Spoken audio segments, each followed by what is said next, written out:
대림절 네 번째 주일을 저희가 맞이하고 있습니다. 복되고 복된 주일 가운데 예배 자리에 오신 여러분 모두를 주님의 심장으로 사랑하고 환영합니다.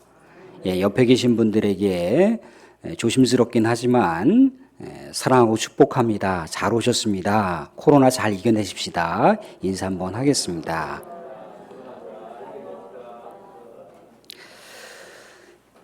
사랑하는 성도님들, 우리가 참 코로나의 시기 가운데 신앙을 유지한다는 것, 또 살아있는 신앙을 지킨다라고 하는 것이 굉장한 어려움을 지금 겪고 있는 상황 가운데 있습니다. 그럼에도 불구하고 우리 하나님께서 우리에게 원하시는 것은 죽어있는 신앙, 잠든 신앙이 아니고 깨어있는 신앙, 살아있는 신앙을 원하신다는 겁니다. 살아있는 물고기와 죽어있는 물고기가 있습니다. 두 물고기의 가장 커다란 차이점이 무엇이겠습니까? 살아있는 물고기는 물살이 흐를 때 그 물살이 흐르는 것에 자기 몸을 맡기지 않고 계속해서 역동적으로 움직인다는 겁니다. 그렇지만 죽어있는 물고기는 물살이 흐를 때 그저 그 물살 가운데 자기의 몸을 맡겨버린다는 거죠. 왜 그렇습니까? 죽어있기 때문이라는 거예요. 하나님께서 우리 사랑하는 성도들에게 원하시는 것은 살아있는 신앙이겠습니까? 죽어있는 신앙이겠습니까? 그것은 답을 드리지 않더라도 하나님께서 원하시는 것은 어떠한 신앙이며 어떠한 성도인가를 우리가 알 수 있다는 거죠. 그렇다면 우리가 살아있는 성도, 깨어있는 성도, 깨어있는 신앙, 또 살아있는 신앙을 증명할 수 있는 길이 무엇이 있겠습니까? 다른 각도로 얘기를 하자면 지금까지 내가 살아있는 신앙, 깨어있는 신앙을 우리 하나님 앞에 보여드리지 못했다면 그럼 앞으로 우리가 깨어있는 신앙, 또 살아있는 신앙으로 어떻게 하면 우리가 하나님 앞에 나아갈 수가 있겠느냐는 거죠. 물론 거기에는 여러 가지 또 방법론적인 것, 또 여러 가지 또 가치 덕목들이 있을 수가 있겠습니다. 근데 오늘 우리가 성경의 말씀, 베드로전서 4장 7절, 8절 말씀을 우리가 이렇게 견주어서 생각해 보게 되면 어떤 모습으로 우리가 하나님께 나아가게 됐을 때 깨어있는 신앙, 살아있는 신앙, 깨어있는 성도, 살아있는 성도가 될 수 있을까? 두 가지 커다란 진리의 가르침을 주고 있습니다. 하나는 뭐겠습니까? 하나는 근신하여 기도하라는 거예요. 또 다른 하나는 뭡니까? 뜨겁게 서로 사랑하라는 거예요. 그러니까 기도와 사랑이 우리 하나님 앞에 깨어있는 신앙, 살아있는 신앙을 증명할 수 있는 중요한 신앙의 핵심 가치라고 볼 수가 있는 것이겠죠. 오늘 말씀은 사도 베드로가 로마와 소아시아에 이렇게 흩어져서 살아가고 있는 고난과 박해의 시대 가운데 신앙의 견고한 그 모습을 사수하면서 우리 하나님께 깨어있는 성도로 살아가기를 권면하는 베드로 전서의 말씀입니다. 특별히 각 지교회마다 흩어져 있는 그 믿음의 백성들이 고난과 박해와 또 수많은 어려움 가운데 놓여지게 됐을 때 그들의 신앙이 흔들리기 시작했거든요. 그들의 믿음이 좌초하기 시작했거든요. 그들의 삶이 우리 하나님 바라보실 때 합당하지 못한 모습으로다가 이탈되고 있었거든요. 근데 우리가 알다시피 예수님께서는 이 땅 가운데 속히 오신다고 했다는 거예요. 사도 베드로는 예수님의 말씀의 약속을 붙들고 속히 오실 예수님을, 다시 오실 예수님을 준비하고 또 맞이하기 위해서 정말 깨어있는 기도, 깨어있는 그런 사랑을 해야 된다라고 하는 그런 신앙의 가르침과 권고를 지금 베드로 전설을 바라보는 많은 성도들에게 이야기를 해주고 있다는 겁니다. 근데 오늘 말씀 가운데 뭐라고 이야기하고 있습니까? 4장 7절 말씀 보시면 만물의 마지막이 가까이 왔으니 그러므로 너희는 정신을 차리고 기도하라 이야기를 하고 있습니다. 만물이 가까이 왔다. 그래서 더 기도를 하라는 겁니다. 우리는 코로나 이 현상을 바라보거나 아니면 자연의 어떤 재앙들을 바라보거나 아니면 세상에 돌아가는 그런 여러 가지 그런 부조리한 모습 또 우리가 생각해 봤을 때 이제는 성경의 말씀 가운데 빗대어 보면 드디어 징조의 현상들이 나타나는구나 그러면서 우리가 이후동성으로 하는 이야기들이 있습니다. 뭐라고 얘기를 하시던가요? 아이고 이제 말세요 그렇게 합니다. 이제 종말의 시대가 왔어 그렇게 얘기를 합니다. 예수님께서 곧 오시겠어 그렇게 얘기를 해요. 그래서 유튜브 같은 데를 이렇게 보게 되면은 종말론의 시대 그러면서 종말론의 시대를 이야기하면서 계시록에 있는 말씀을 여기다 갖다 붙이고 저기다 갖다 붙이고 막 그래서 막 말씀을 만들어내요. 굉장한 공포와 굉장한 두려움과 또 굉장한 긴장성 있는 삶을 살아야 된다라고 하는 것을 강구하면서 그렇게 유튜버라든가 많은 분들이 얘기를 한다는 거죠. 우리들도 피부적으로 느낄 수도 있고요. 우리들도 같이 서로 이렇게 소통하면서 그런 이야기들을 나눈다는 거예요. 정말 여러 가지 세상의 그런 현상들이나 징조를 볼 때 이제 말세가 가까이 온 것 같아요 라고 이야기를 한다는 거죠. 근데 사도 베드로가 믿음의 성도들에게 주는 메시지는 뭐예요? 말세가 가까이 왔으니 뭐예요? 마트에 가서 필요한 물품들을 사재기하라. 집에 가서 물건들을 많이 쌓아놓고 곧 종말이 올 거니까 기다려라. 그렇게 얘기를 하고 있던가요? 아니면 세상과 단절을 하고 저 깊은 산으로 들어가서 움막을 지어놓고 거기서 예수님이 올 것을 기다리며 준비를 하라. 그렇게 사도 베드로가 성도들에게 그런 가르침을 주던가요? 아니죠. 말세가 가까이 왔으니 어떻게 하라고 하고 있습니까? 정신을 바짝 차리고 근신하여 기도하라는 거예요. 정신을 바짝 차리고 근신하라고 하는 이야기는 집중해서 마음을 정말 다해서 기도할 때라는 거예요. 유튜브에서 종말론의 이야기를 많이 해요. 우리들도 이렇다 저렇다 말세에 대한 얘기를 한다는 거죠. 그런데 왜 기도를 안 하십니까? 기도하라고 나와 있잖아요. 기도하라고. 기도하지 않으면 어떻게 된다는 거예요? 살아있는 성도라고 하는 것, 또 깨어있는 성도라고 하는 것을 증명하지 못한다는 거예요. 자, 우리는 이 세상 가운데 믿음의 성도이긴 하지만 잘 살아야 됩니다. 그렇지만 우리가 하루 사는 것은 곧 무엇을, 또 반대적인 입장에서 무엇을 얘기하는 거죠? 하루 사는 건 우리가 하루 죽는 것을 이야기하는 거예요.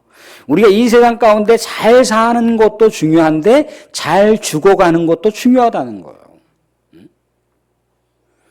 그러니까 무조건 우리의 삶이 천년만년 누리는 삶은 아니지 않습니까? 그죠? 하나님 내가 50평생을 살았고 60평생을 살았고 70평생을 살았으면 우리가 100년의 연한을 갖고 산다고 했을 때 내 남은 연한의 시간이 있을 거 아니에요. 그죠? 이 시간 동안 내가 하나님 정말 잘 죽어가는 신앙, 죽는 신앙이 아니라 하나님 앞에 죽을 수 있는 신앙으로 내가 살게 해 주십시오. 우리가 죽음을 잘 준비해야 돼요. 잘 준비해야 돼요. 그것이 정말 중요할 수가 있습니다. 그러기 위해서는 기도해야 된다는 거죠. 사도 바울이 왜 갑자기 뜬금없이 만물이 가까이 왔으니 너희들은 집중해서 더 기도하라고 하는 이 권고의 말씀을 줄 수 있었던 배경이 어디 있었겠습니까?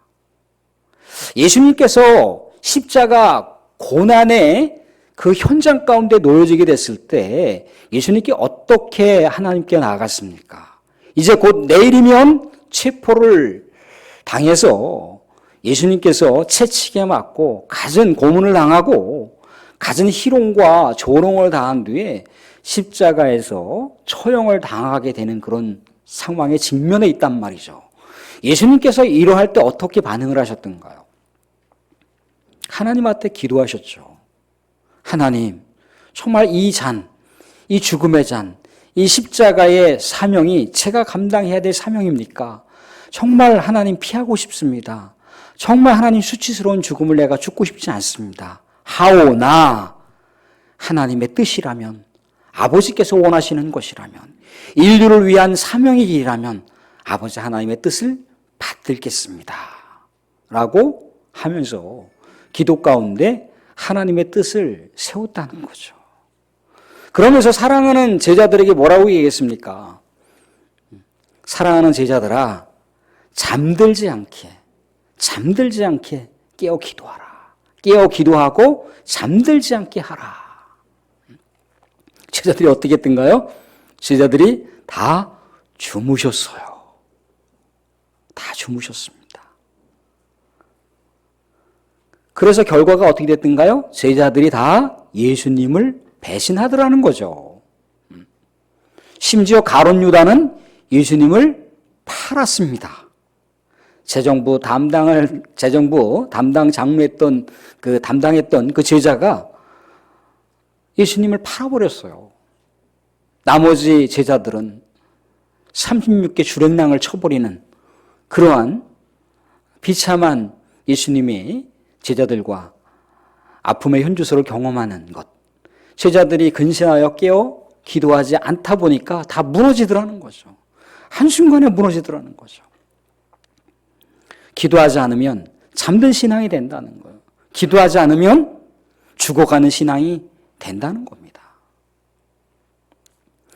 물론 그럴 수 있어요. 목사님 제가 이러이러한 사정 때문에, 장로님 내가 이러이러한 사정 때문에, 권사님, 집사님 내가 이러이러한 사정 때문에 이해해 드릴 수 있죠. 장로님도 이해해 주실 거죠. 또 권사님도 이해해 주실 겁니다. 집사님도 이해해 주실 거예요. 우리 성도 간에는 서로 이해할 수가 있어요.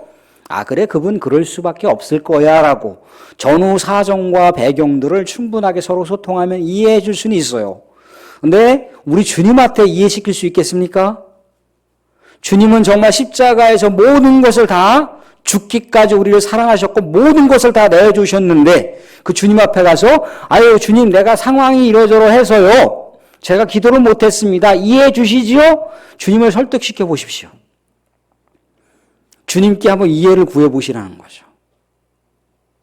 주님이 그러면 그래 육신이 약한데 기도 못할 수도 있지 그렇게 얘기를 해주시겠지만 애처롭고 안쓰러운 마음으로다가 우리를 바라보시겠지만 그러함에도 불구하고 주님은 뭐라고 얘기하시겠습니까? 사랑하는 아들아, 사랑하는 딸아, 그러함에도 불구하고 기도해라. 지금 이제 내가 이 세상 가운데 올 날이 얼마 남지 않았다. 속히 올 거니까 깨어서 기도하라.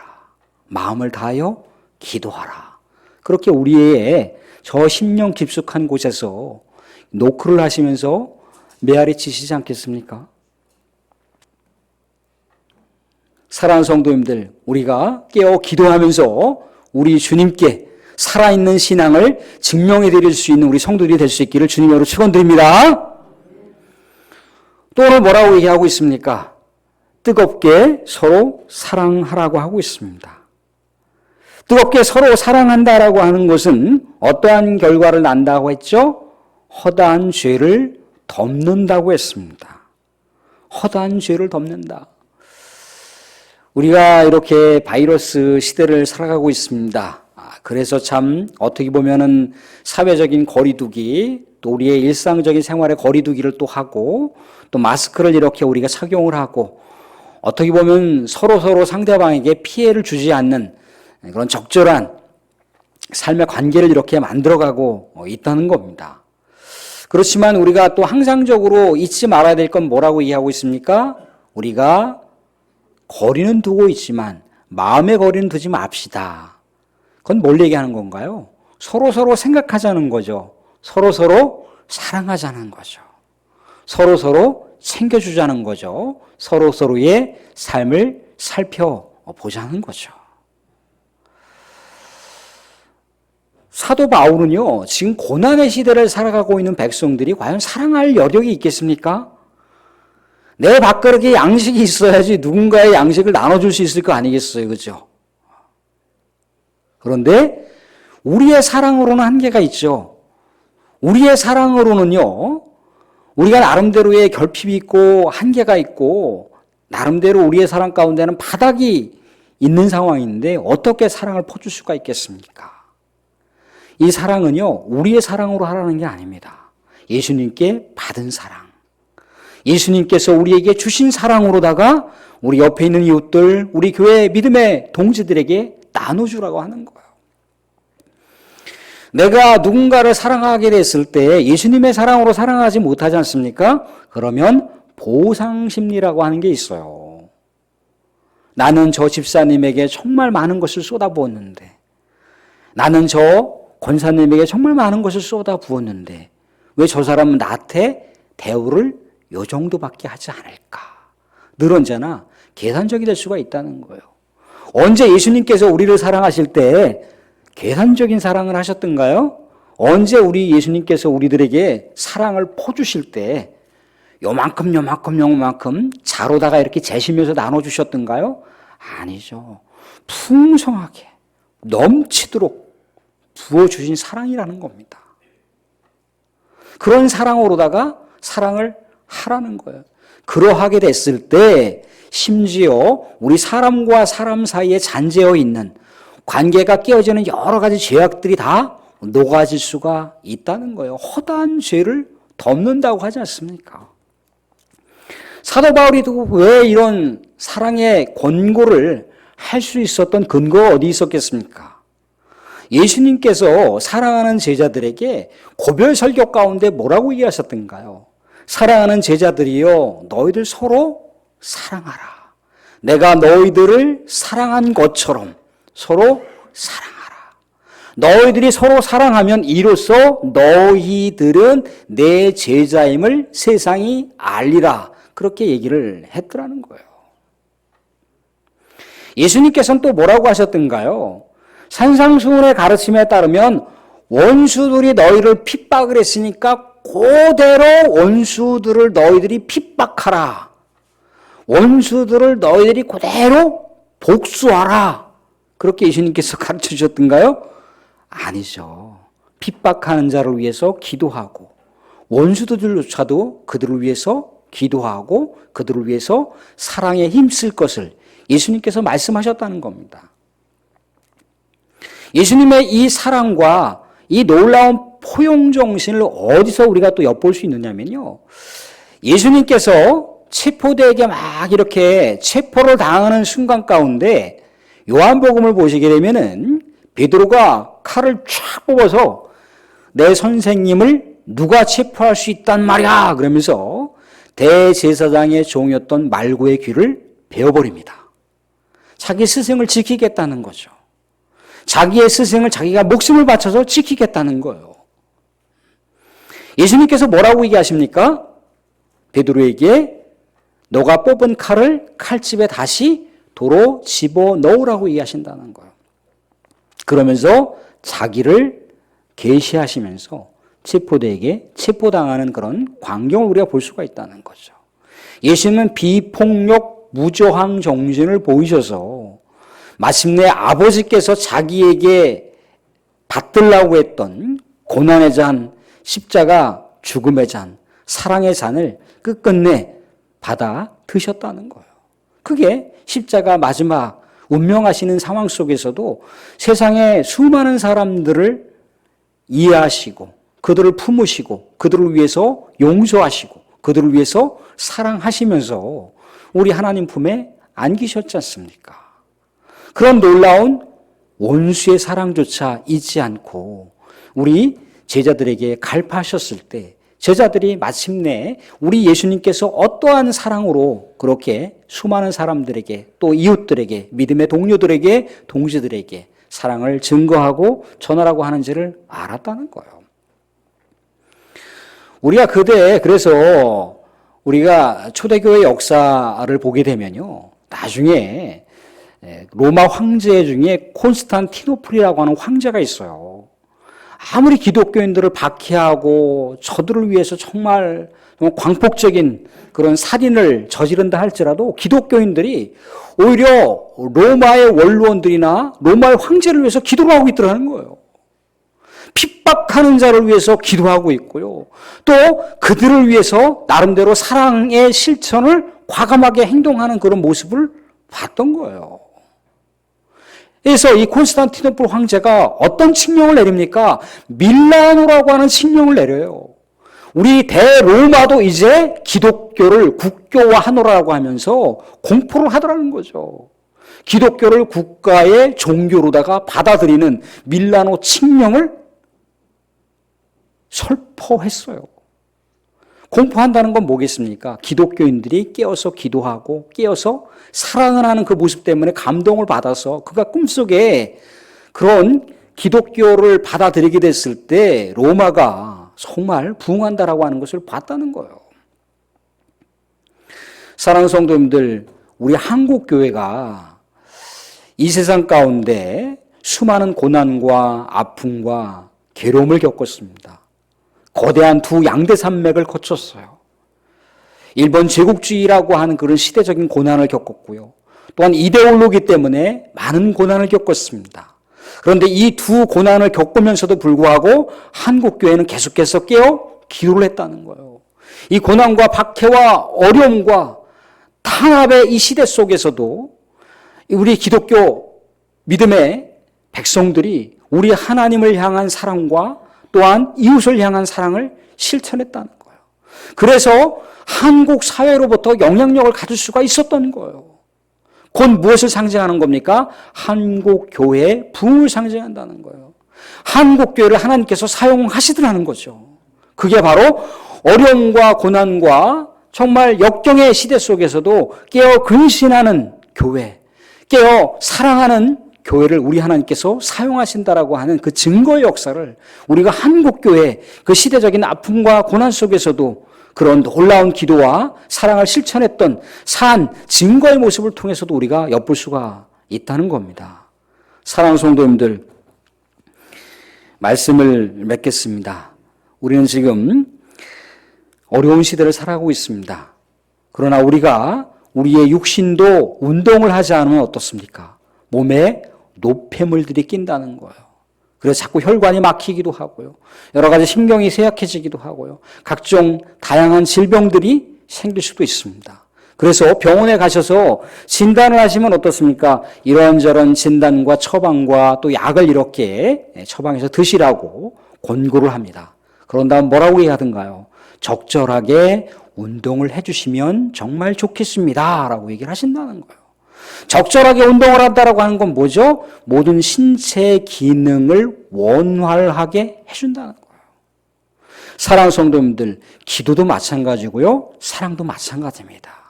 기도도 운동이고요. 사랑도 운동이라는 거예요. 사랑을 하지 않고 기도를 하지 않으면요. 뭔가 우리가 정말 긴급한 상황이 되었을 때 기도하지를 못한다는 거예요. 긴급한 상황이 됐을 때요. 사랑을 어떻게 해야 될지를 우리가 모를 수가 있다는 겁니다.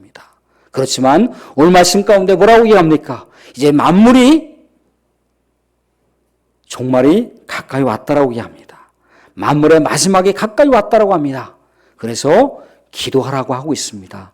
사랑하라고 하고 있습니다. 사랑하는 성도, 우리가 더 지금이야말로 더 많이 기도할 때이고 지금이야말로 더 많이 사랑한 때일 줄로 믿으시기 바랍니다. 그래서 우리 모두 다 우리 하나님께 신실하게 깨어있는 성도, 살아있는 성도로 우리가 증명해낼 수 있는 놀라운 믿음의 백성들, 우리가 깨어있는 기도, 또 살아있는 사랑을 실천할 수 있기를 주님으로 축원드립니다. 축원드립니다.